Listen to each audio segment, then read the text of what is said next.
Pat Largo with Comedians Uncorked Uncut.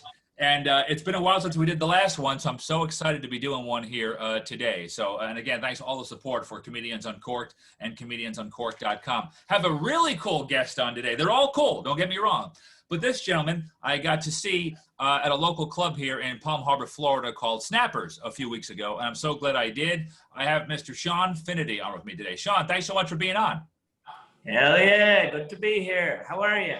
I'm great, man. I'm great. Better than mediocre, man. So right off the bat, obviously, people who may not know you or the people watching the video, they hear that, they're like, hang on a second, detect an accent. So tell folks where you're from. From Ireland originally, moved over to America about 10 years ago, bounced all around, lived everywhere from New York to LA, Orlando, Western Pennsylvania. So thankfully, I didn't pick up any of those shite accents. I love you said the good ones like Orlando, yeah, New York, LA, Western Pennsylvania. Where'd that? Yeah. that was more of a convenience thing. I had a free house to crash in for 3 months. Okay, good. Okay, that makes sense. So from Ireland, and you're here, and then now, are you currently right now in Orlando from where you are now? Yeah, based in Orlando at the minute, yeah. Right, and is that kind of where you kind of cut your teeth and did chops for comedy back in the day? Yeah, that's where I started, man. Hit me out open mics in Orlando. I was doing that for 3.5 years before I moved to New York. So yeah, my first set was in Orlando, Florida. Now let me ask you this, which is very cool because Orlando is a tight scene, and you know probably Ken Miller, all the big names. What actually got you into comedy? Like, what made you decide to do comedy? I think I've been thinking about it for a while, and when I moved out of New York, the plan wasn't actually to move to Orlando. It was just to move somewhere. Me and a friend of mine were on this like road trip, and our van broke down, and we're like, we got it fixed, but we're like, I don't know how much further this is going to travel, so we just ended up crashing, staying in Orlando, finding a place and a job and whatever else, and then I met this one guy, and I told him that I'd been meaning to start comedy. Tried stand-up comedy, and he told me his roommate was doing it, so we got introduced. So yeah, like 3 weeks after my van broke down here, I just started doing stand-up. My God, that's how most people join cults here in Florida. But thank God. Yeah. So, yeah, that's true. Oh, I joined a few of them too. Yeah, dude. Yeah, well, it's awesome. And of all the places to break down, like I said, Orlando with that scene, man, it's so good. I'm sure under the tutelage of so many people, so many great comedians in Orlando. Yeah. So, and then I was reading some of your bio that you were doing your thing, you're doing New York, but then you guys started getting invited to do some TV, to do some big time comedy festivals, no? Yeah. I did a few big festivals. I did like Sketchfest in San Francisco, and Laugh Your Asheville Off, Asheville, Boston Comedy Festival. Yep. I went over and did Edinburgh Fringe as well, over in Scotland.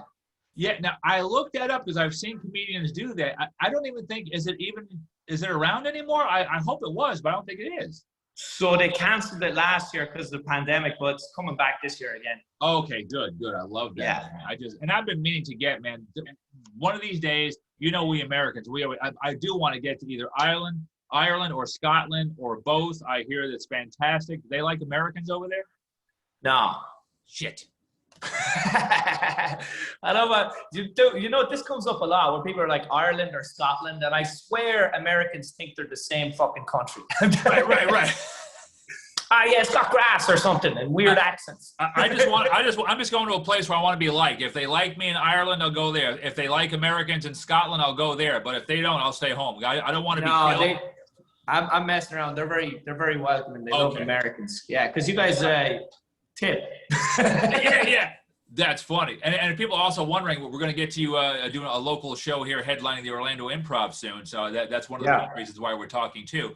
Now, I'm so glad I got to see you at Snappers Grill and Comedy Club a few weeks back. This was maybe I don't know if you were there in April or March or something, but I had this inclination and I said, I want to go see who's there. And I saw you were there. I'm like, I'm going. I don't live too far away. So I'm glad I got to see you, man, and just see what you appreciate it, yeah. It was great. Well, to see you just destroy the room and everything, and people, you just keep it going. You just keep it going forward, and the jokes, and stories. And you're young. How old are you? 32. Wow, perfect, man. Yeah. 18 years away from a colonoscopy. You're doing good. There you go. There you go. But it's great to see you doing all that touring. Now fill us in. Well, before I even talk about the improv show, first off, congratulations, because I did not know this until I saw you at the at Snappers, that you are the first Irish-born stand-up comedian to perform on the Tonight Show with Jimmy Fallon, right? Yeah, that's true. Yeah, they. Just walk us through that for a second, like the phone call, or how are they contact you? How does that all work? Yo, I got a Facebook message. They're like, screw this guy. He's a foreigner. Just Facebook him. Yeah. So here's what happened, right? So I did a stand-up NBC, which is that like diversity talent search thing, right? Okay. And I did great in the audition, moved on to the semifinals, and the booker for the Tonight Show was there. So he saw me. I ended up not moving on to the finals because I think they were like, how far can we let a white guy go in a diversity competition? Correct. But I got a message from him saying, hey, are you around New York on Tuesday? There's an audition showcase for the Tonight Show. And I was like, yeah, I'm around. And so I did that.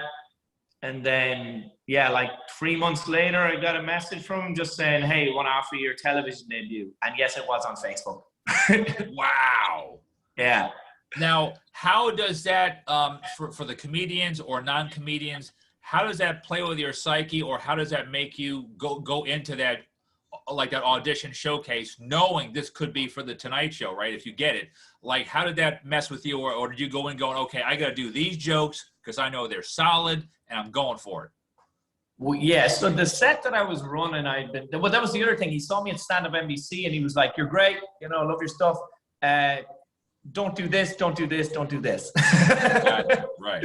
Because they're just not going to allow it on TV. Especially the Tonight Show. They're like very, it's network. They're very particular about.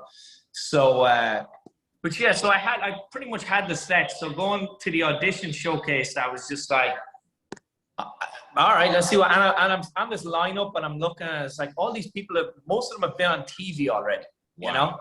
It's like a lineup of killers. Like Roy Wood Jr. was hosting. Woo! Yeah. Love it.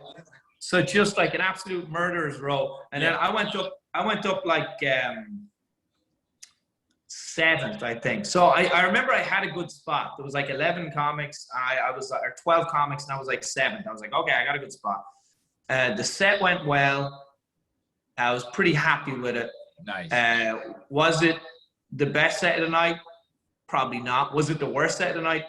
Definitely not. So I was like, oh, I did well. I'm happy with it. Let's see what happens. And then, like 3 months later, he hit me up. And then I had like basically 3 weeks to just run the set all over the city and then just get out there and do it. Wow. And a couple quick ones about the showcase. Do they give you a set time? Like they say, okay, everyone's got 5 minutes. Like, what do they tell you? Yeah. It's like basically try to stick to 5. Try to stick to around 5. This is you're auditioning your actual set. Wow. And it was crazy because they only do that audition showcase once a year. And he had seen me like 2 days earlier in Houston, Texas, doing stand-up NBC. So it all just kind of came together just right. And originally, I wasn't even meant to do Houston. I was meant to showcase in Charlotte like 4 months earlier. So if I had not canceled Charlotte and rescheduled, there's a good chance he would have like forgotten all about me. Sure. Well, that's the universe at work right there, man. That's awesome. Now, you mentioned the murderers. You were in 7th out of all the comics on that showcase. Do you know who was 6? Like who you had to follow immediately, or like any big names you had to follow? No, it's all a blur. I could tell you some of the names that were on it, and a lot of them have done the Tonight Show since. A good amount of them have done the Tonight Show since. Cool, man. And some of them had a bunch of credits already. I think Joe Mackey was on it. Okay. It was just like he has a bunch of TV credits already. There was another Florida guy was on it, Orlando Leba, is that his name? So he's from like South Florida originally, but he went out to LA. He has like a HBO special now. Oh, okay. Yeah, okay. Real funny guy. But he was he was basically just running. He'd done the Tonight Show before. He was basically just running a 5-minute set, just Oh, to promote a special, you know? that's too cool. And how was Fallon? Does he go up to you before or anything and say hi in the dressing room, or you just wait till you go out and do your stuff? No, he was fantastic. So when I taped, it was right around the time of the floods in Puerto Rico. Okay. And Jimmy had to fly out right after the taping to do a benefit in Puerto Rico. And he delayed, the taping was already delayed, and he delayed it 5 minutes further just to come and chat to me in my dressing room for a bit. Oh, wow. Yeah. He seems like that guy really seems like good people.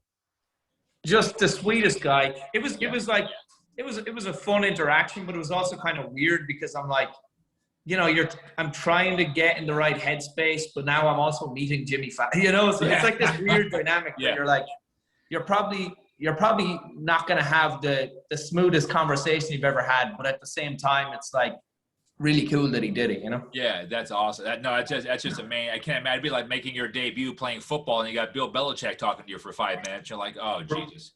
Right. Well, dude, congrats on that. Now, bring us to why you're back here in Florida. You're headlining the Orlando Improv. Give us the dates and the info.